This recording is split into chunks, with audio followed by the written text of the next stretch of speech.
I want to ask what you thought about how Joe Biden talked, first of all, in the run-up to the verdict in the George Floyd trial, and then also what he said afterwards, where he seemed to, first on the one hand say that there was only one proper jury verdict for the jury to come back with, which is fine, but except he's the president. And number two, then went and endorsed essentially systemic racism and critical race theory. What did you make of Joe Biden's behavior in all of this? It's the same behavior that I've seen throughout his presidency. Look, when he became president, Joe Biden has always, for the most part, been a moderate, a left-of-center moderate. And I don't have a particular issue with that. I mean, it's not my cup of tea, but fair enough. If that's who he elected, that's who he elected. He has in both word and deed been radical in his presidency. And when it comes to race, that has been no different. He has been, if I'm to underplay it, he has been awful.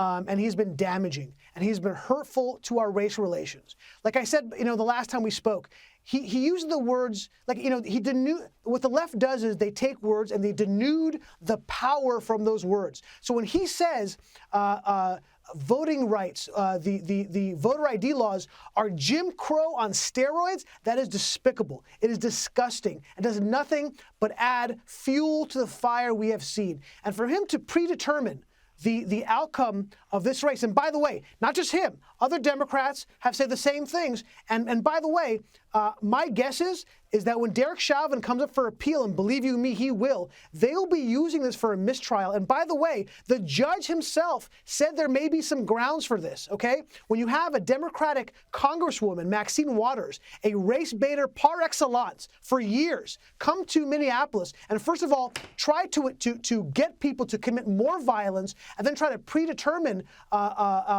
the outcome and saying if you don't get the outcome, there will be more violence. This is problematic to say the least. And yeah, it is. So Ami, I'm let down. Can I just ask you on that? Do you think the jury, one juror has said he didn't want to see the city burn? Your video showed people saying, "Oh, well, the city's going to burn if he gets off, if the verdict ain't guilty." How do you think the jury? Do you think they played it fairly, or do you think that there was one eye on the city potentially burning? Oh my God! Of course they did. Yes, of course they did. Because by the way, it was shocking to me. And by the way, if I'm coming hot, I apologize, guy, but I'm really worked up about this.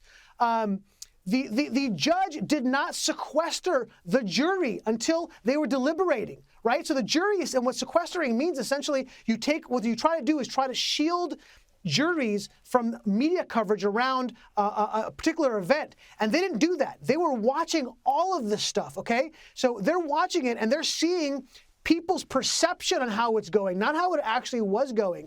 And yes, look, I'm not going to argue whether their justice was done, not done. This is a jury of our peers, and they found him guilty.